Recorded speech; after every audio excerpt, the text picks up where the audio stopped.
Life was mostly predictable for me, Sarah, a 30-year-old fiercely climbing the corporate ladder. From my college days to the boardroom meetings, I had it all planned out. But the plot twist in my well-structured life script? Marrying Alex and forming an unexpected alliance with his mother, Linda. Alex and I met in the least romantic of places, the university library. I was buried in finance books, he was wrestling with computer science. Our eyes met over a pile of textbooks, and the rest, as they say, is history. We were two college kids, juggling classes and dreams, but together, we were invincible. Alex was the calm to my storm, the laughter to my seriousness. Our friend Brian, a pal from college days, played a big part in our lives too. He was the one who vouched for Alex, getting him a job as an IT guy at his firm. Brian and his wife, Rachel, were like the couple version of that cozy, familiar cafe you love, always welcoming, always a good time. Then came Linda, Alex's mom. I'd heard the horror stories, the meddling, the judging. But Linda? She was different. Warmth radiated from her like the sun on a chilly morning. She welcomed me not just into her family but into her heart. Sarah, you're exactly what Alex needs. A strong, smart woman. He's a lucky man, Linda would say, her eyes twinkling with sincerity. And somehow, her words made me feel not just accepted, but cherished. Our relationship was a dance of mutual respect and affection. Even on my busiest days, I'd make time to call her, just to check in. Hey, Linda, it's Sarah. How are you holding up? Oh, dear, just the usual. But tell me, how's work? Don't let them overwork you, Linda would reply, her voice always laced with concern. We'd chat about everything and nothing, from her legendary apple pie recipe to the latest office politics. Linda wasn't just my mother-in-law, she was a confidant, a friend. We were a trio bound by love, but even the strongest bonds can fray under the weight of unspoken truths and unmet expectations. And as the days rolled into nights, the cracks began to widen, setting the stage for a storm that was silently brewing on the horizon. The glow of my career cast a shadow over my personal life. With each promotion and business trip, the distance between Alex and me grew. Our home, once a sanctuary, started to feel more like a hotel for me, a place to crash between flights. One evening, I returned from a grueling 2-week trip. The house greeted me with a cold silence, and a mess that seemed to scream neglect. Pizza boxes piled up like a monument to Alex's apathy, and the laundry basket overflowed, a testament to the widening gap in our relationship. Alex, this is ridiculous. It looks like a dump here. I snapped, my frustration boiling over as I surveyed the chaos. He looked up from his computer, his eyes barely registering my presence. Hey, Sarah. Chill. Yeah, it's just a bit of mess. No big deal. No big deal? I work my butt off, and you can't even manage to keep the house clean? Is that asking too much? My voice was sharp, the words slicing through the tense air. He shrugged, a dismissive gesture that fueled my anger. You know I'm not Mr. Clean. Why fuss about it? Why? Because I live here too, Alex. Because we're supposed to be a team. The words tumbled out, raw and unfiltered. The conversation, if you could call it that, ended with cold silence. Our home felt more like a battleground, our conversations reduced to terse exchanges and resentful glances. The next day, Linda called. Her voice, usually so warm and comforting, carried a note of concern that made my heart sink. Sarah, dear, is everything all right? You sounded off yesterday. I sighed, the weight of the unspoken truths heavy on my chest. It's been tough, Linda. The house, Alex, everything seems to be falling apart. Linda was silent for a moment, then spoke with a firmness that was rare for her. Sarah, you're doing your best. But Alex needs to step up. You can't carry the load alone. Her words were a balm, a reminder that I wasn't in this turmoil alone. But they were also a stark reminder of the growing rift between Alex and me. That night, as I lay in bed, the moonlight casting a soft glow in the room, I couldn't shake the feeling of disquiet.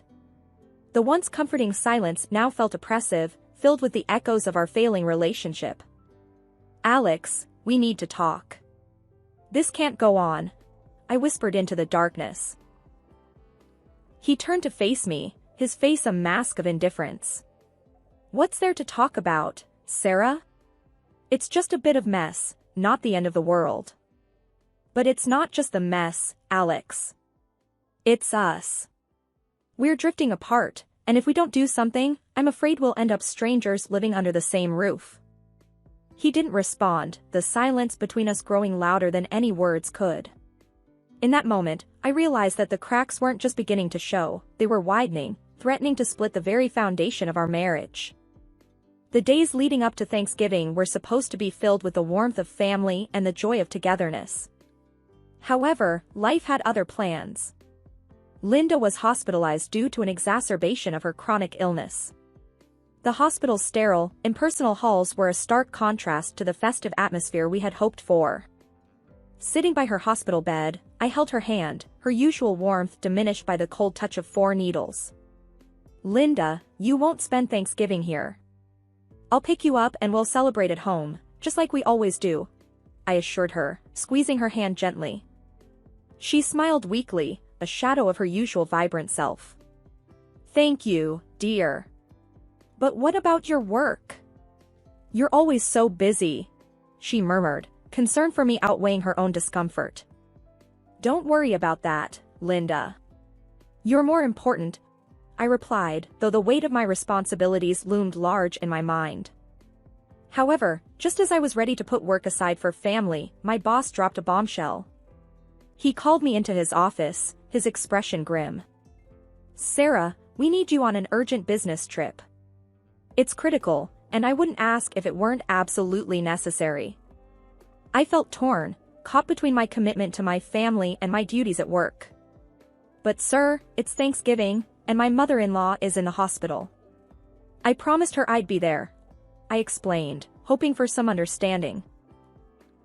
He sighed, his gaze fixed on some unseen dill. "Sarah. I understand your predicament, Sarah, but this is a matter of great importance. We're counting on you." The weight of my professional life was a burden I was accustomed to carrying, but it had never before felt so heavy. With a heavy heart, I turned to the one person I thought I could rely on. "Alex, I have to go on this trip. It's urgent. Can you please make sure your mom is taken care of? Pick her up from the hospital on Thanksgiving Day. She shouldn't be alone on the holiday," I pleaded, the worry evident in my voice. Alex, who had been more distant lately, seemed to understand the gravity of the situation. He nodded, a glimmer of the man I once knew shining through. "Of course, Sarah. I'll take care of Mom. You don't have to worry about a thing," he assured me, his voice steady and reassuring. Reluctantly, I packed my bags, my mind a chaotic mix of client meetings and concern for Linda. As I left, I glanced back at our home, a place that once represented comfort and love, now a symbol of the sacrifices and choices that define our lives. On the trip, amidst the endless meetings and business strategies, my thoughts constantly drifted back to Linda and Alex. I found myself checking my phone incessantly, hoping for an update, a sign that everything was as it should be. But it was the silence that spoke volumes, the absence of messages or calls that painted a picture far from the reassuring promises made. As the critical hours ticked away, the unease in my heart grew, a foreboding sense that this Thanksgiving was going to be unlike any other we had ever experienced. The silence of my phone was deafening, each missed call to Alex a growing echo of my anxiety.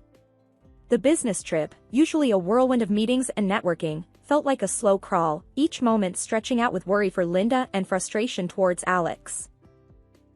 I tried calling again, the phone ringing hopelessly into the void. "Come on, Alex, pick up," I muttered under my breath, the bustling airport around me fading into a blur. The call went to voicemail, again. My mind raced with worst-case scenarios, each more troubling than the last. In desperation, I dialed Linda's number, half expecting the same cold silence. But after a few rings, her frail voice came through, weak and tinged with sadness. "Linda, it's Sarah. I've been trying to reach Alex. How are you? Is everything set for Thanksgiving?" My words tumbled out, a mix of hope and dread. "Oh, Sarah." Linda's voice broke, a soft sob cutting through. "I'm still at the hospital. Alex, he didn't come." My heart sank, a heavy weight of betrayal and worry settling in. "What?" "But he promised. He said he'd be there for you." The words felt hollow, a stark contrast to the chaos of emotions inside me. "I know, dear." I waited, but Linda's voice trailed off, the hurt unmistakable. Anger and concern battled within me. How could Alex do this? How could he leave his own mother alone in the hospital, especially on Thanksgiving? I knew I had to act, and fast. "Linda, I'm so sorry. I'm coming back right now. I'll sort this out, I promise." With a shaky hand, I dialed my boss, the urgency in my voice cutting through the formalities. "Sir, I need to go back. It's an emergency. My family needs me. I'm sorry, but I can't stay." To my relief, he understood. "Go, Sarah. Family is important. We'll manage here." The relief was short-lived, replaced by a sense of urgency. I rushed through the airport, each step fueled by a mix of worry for Linda and a growing anger towards Alex. As the plane took off, my mind raced with unanswered questions. Why didn't Alex pick up Linda? Where was he? And most importantly, what would I find when I got back? The flight felt like an eternity, each mile home a mix of dread and determination. I was going back, not just to salvage the remains of Thanksgiving, but to confront the unsettling truths that lay hidden behind Alex's unanswered calls. After the draining flight and the tense drive, the world seemed to slow down as Linda and I approached her house. I managed to pick her up from the hospital. The night was unusually quiet, the kind of quiet that feels heavy, loaded with unspoken truths waiting to burst forth. I glanced at Linda, her face etched with the pain of her son's betrayal. Her silent tears were a sharp reminder of the reality we were about to face. I reached for her hand, offering a silent promise of support, no matter what lay behind the closed door of her home. Pulling into the driveway, I hesitated for a moment before picking up my phone. It was time to confront Alex, to demand the truth that had been so carelessly twisted. I dialed his number, my heart pounding against my chest. After a few rings, Alex's voice came through, casual, unaware of the storm that was about to hit. "Hey, Sarah. What's up?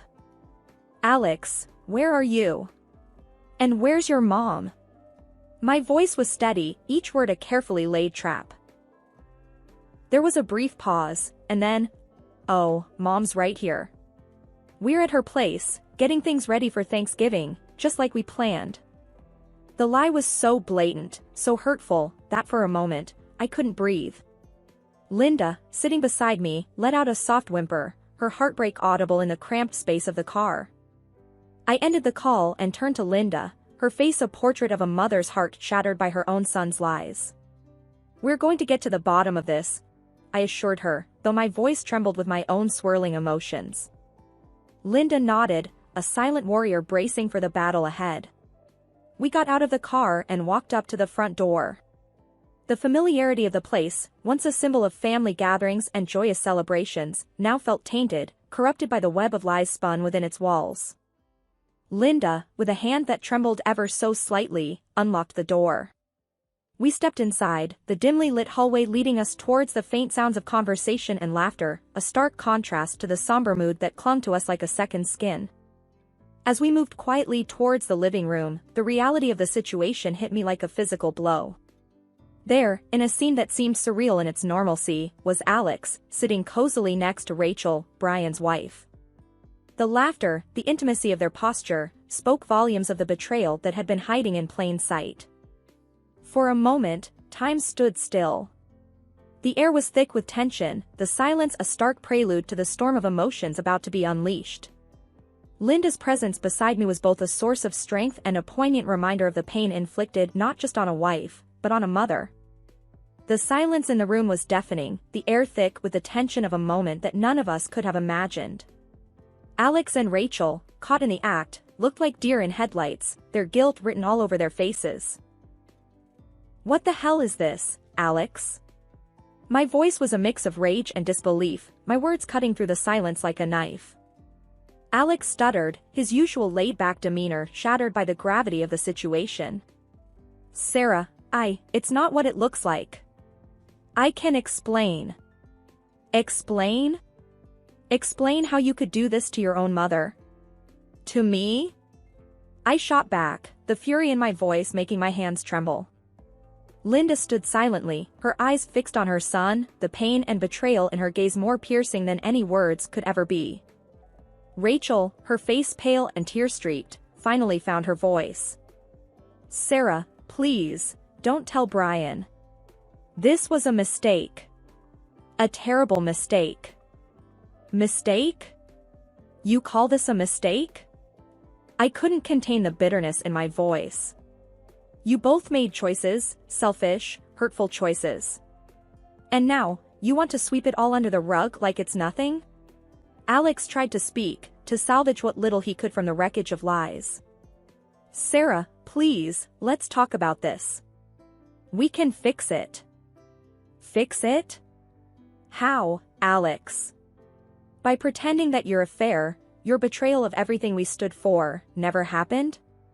The room felt smaller, the walls closing in with the weight of the truth now laid bare. Linda, who had been a silent witness to the unfolding drama, finally spoke, her voice a soft yet formidable force.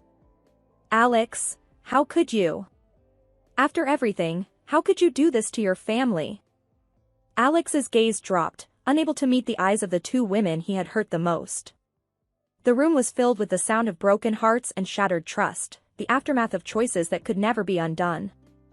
Rachel, her composure crumbling, pleaded through her tears. "It was a mistake. I never meant to hurt anyone." "Mistakes are forgetting to pick up milk, Rachel, not having an affair with your friend's husband," I snapped, the rawness of my emotions leaving no room for sympathy. The confrontation was a whirlwind of anger, hurt, and disbelief, a storm that left no one untouched. Each word spoken was like a piece of the life we had known, falling away to reveal the harsh reality beneath. In the wake of the turmoil, the world seemed to stand still, the rhythm of life disrupted by the discordant notes of betrayal and loss. Linda and I found ourselves adrift in a sea of uncertainty, clinging to the fragile raft of our shared pain. The living room, once a hub of laughter and warmth, now felt like an echo chamber of our shattered dreams. Linda and I sat, a silent understanding between us, the weight of recent revelations heavy in the air. "Sarah, I just can't fathom it, how Alex could do this. And Brian, poor Brian." Linda's voice trailed off, the edges of her words frayed with sorrow and disbelief. I nodded, my heart heavy. "I know, Linda. It's like we've been living in a parallel universe, and now we've been thrust back into a harsh reality." The silence that followed was laden with unspoken thoughts and fears. The future, once a canvas of shared dreams and plans, now loomed before us, daunting and undefined. "Sarah, what are you going to do now?" Linda's question, soft and tentative, broke the stillness. I sighed, the weight of decision heavy on my shoulders. "I've been thinking about that a lot. Divorce seems like the only path forward. I can't. I won't stay tethered to a lie." Linda reached out, her hand a warm presence in the chill of our disillusionment. "I support you, whatever you decide. You're strong, Sarah. Stronger than you know." Her words were a balm to my weary soul, a reminder that even in the darkest times, we are never truly alone. The days that followed were a blur of activity, a flurry of paperwork and decisions that seemed to strip the color from the world. The word divorce echoed in the empty spaces of our home, a stark reminder of all that had been lost. Alex's attempts at reconciliation fell on deaf ears. His presence, once a source of comfort and joy, was now a specter of betrayal, a ghost haunting the corridors of my heart. Sarah, please. Can we not try to work through this? I'm sorry, more sorry than you can imagine, Alex pleaded, his words a desperate attempt to bridge the chasm his actions had created. Sorry doesn't undo what you did, Alex. It doesn't erase the pain, the lies. I need to find my way forward, and I can't do that with you, I replied, my voice a steady anchor in the storm of my emotions.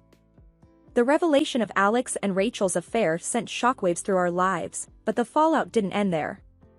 Brian, who had been a friend and ally, was blindsided by the betrayal. His decision was swift and final. Alex lost not only his wife but his job as well, the consequences of his actions leaving him isolated and exposed. Rachel, too, faced the harsh aftermath as Brian filed for divorce, the trust in their marriage irreparably broken. The garden was serene, a tranquil oasis where Linda and I sat, surrounded by the vivid tapestry of autumn. The air was crisp, carrying the scent of change, a reminder that even in life's coldest moments, warmth and beauty could still be found. Linda broke the silence, her voice thoughtful. You know, Sarah, life never stops surprising us. Just when we think we have it all figured out, it turns everything upside down. I smiled, feeling the truth in her words. It sure does. But somehow, it's in these upside-down moments that we really find our strength, don't you think? She nodded, her eyes reflecting the wisdom of experiences lived and lessons learned. Absolutely. Strength and maybe a bit of stubbornness too. Our laughter mingled with the gentle rustle of leaves, a symphony of resilience and renewed spirit. The conversation drifted, touching on memories, dreams, and the open road ahead. I've been giving it a lot of thought. I began, the idea that had been simmering in my mind now ready to be shared. I think it's time for a new chapter, Linda. A new place, new faces, a new start. Linda's eyes widened slightly, a mix of surprise and understanding. A new place? That's a big step. But if anyone can make it work, it's you, Sarah.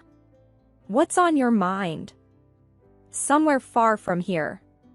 A place where the past doesn't linger around every corner. I want to rediscover myself, outside the shadows of what's happened, I said, the words painting a picture of hope and liberation.